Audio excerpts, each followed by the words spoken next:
What if the ocean didn't just swallow ships? What if it swallowed entire lives, and then gave us nothing but empty decks, frozen meals, and unanswered Morse code? Stay with me, because at the very end of this video, I'll tell you about a luxury liner that vanished on its second voyage and whose disappearance still tugs at the hearts of families and searchers more than a century later. Welcome to Singularity Animations, cinematic history, dark mysteries, and emotional storytelling. If you love slow-burn mysteries that stitch together people, places, and the cold facts the textbooks skip, hit subscribe now. Every name we read is someone's father, mother, or a child. And by subscribing, you help us remember them with the care their stories deserve. If you're ready, let us sail into 6 of the ocean, as strangest and least talked about disappearances. Each a small, terrible book of questions.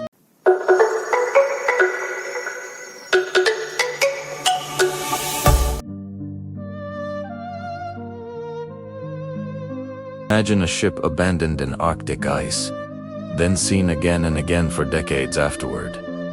That was the SS. After being hurriedly abandoned by its crew in 1931 when ice pinned it, the vessel kept turning up, frozen in pack ice, drifting near shore, even boarded by locals for years. Inuit and mariners reported sightings as late as 1969.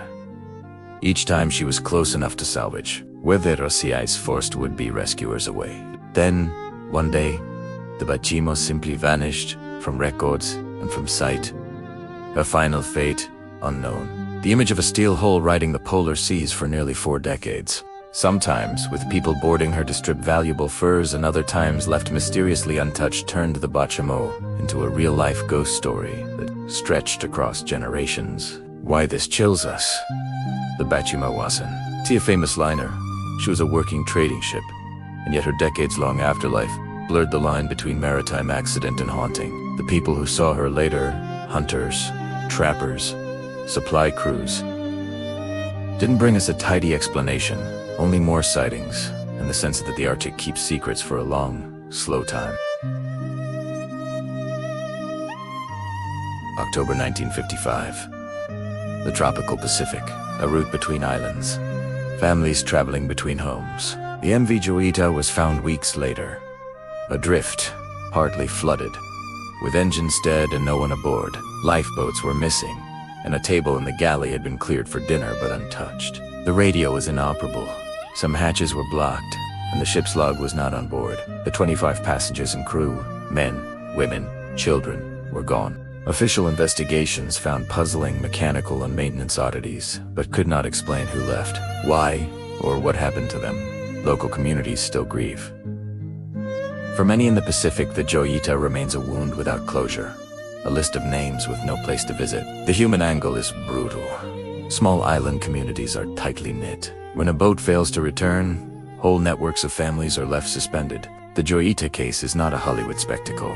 It's a ledger of missing people, a door left ajar on the sea.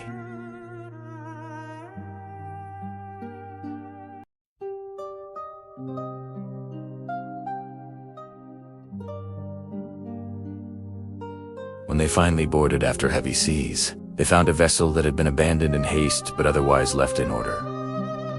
Sails set, food prepared but uneaten, personal items gone, lifeboats missing, steering gear was damaged and the binnacle smashed, but there were no bodies. Investigators, including a U.S. Coast Guard inquiry, examined many theories: mutiny, piracy, rum running, a secretive foreign raid, or even a raid by Bolsheviks. But the truth vanished with the crew. The Deering's empty, well-kept chaos made it a riddle that fed every imagination along the graveyard of the Atlantic. What makes this one ache is how ordinary it feels. A working boat, supplies laid out, breakfast waiting, and then nothing. Families never got bodies, never got graves. They got paperwork and conjecture.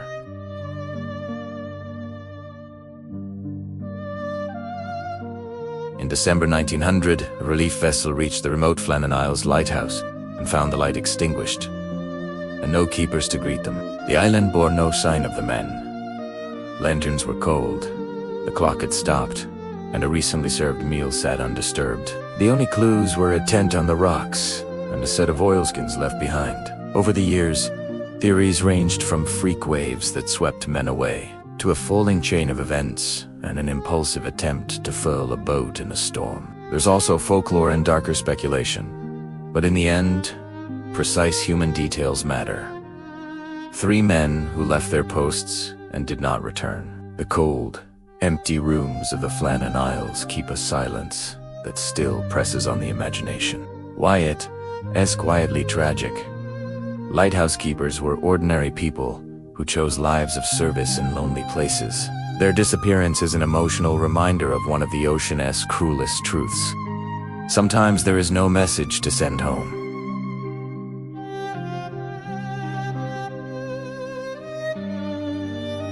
This is one case where the sea gives a single, chilling image, a Morse-coded message reading, reportedly, that all officers were dead and the radiogrammer concluded his last transmission with "I die." When rescuers reportedly boarded, they described bodies, bound with mouths agape and faces frozen in terror. La Terre by some accounts exploded or burned, leaving even the hull as a fate. The Ourang Medan sits at the uneasy intersection of maritime tragedy, wartime paranoia, and possible hoax. Some researchers argue the story was exaggerated or fabricated in post-war sensationalism. Others point to small, corroborating details in shipping lists and period newspapers. Whatever its ultimate truth, the story's image, a bridge strewn with the dead, radio still warm, has become one of the ocean's most visceral legends. Why? Skeptics matter here. Unlike the legal inquiries in other cases, Ourang Medan's archival trail is thin, and some key claimed witnesses are difficult to verify. Still, its power as a narrative speaks to a fundamental human fear. A moment when every human sign on a ship is suddenly erased.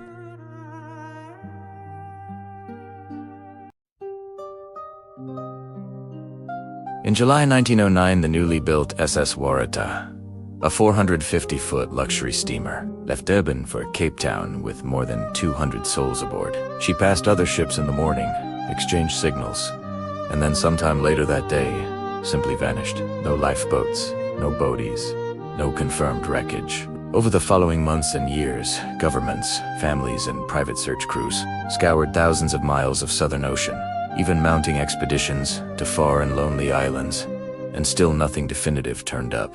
Theories proliferated.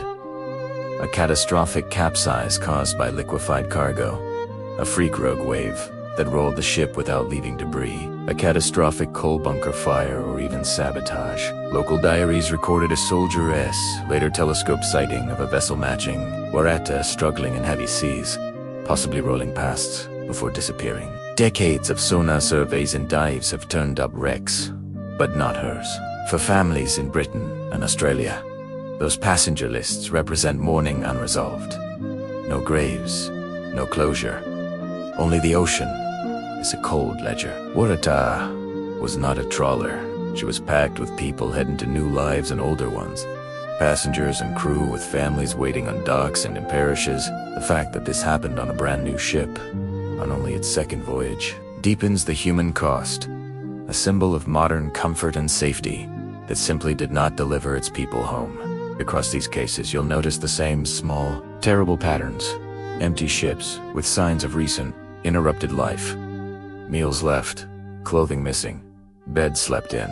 Grotesque last images, the frozen faces of Ourang Medan, or the long afterlife of an abandoned hull. Investigations that produce plausible theories but rarely proof.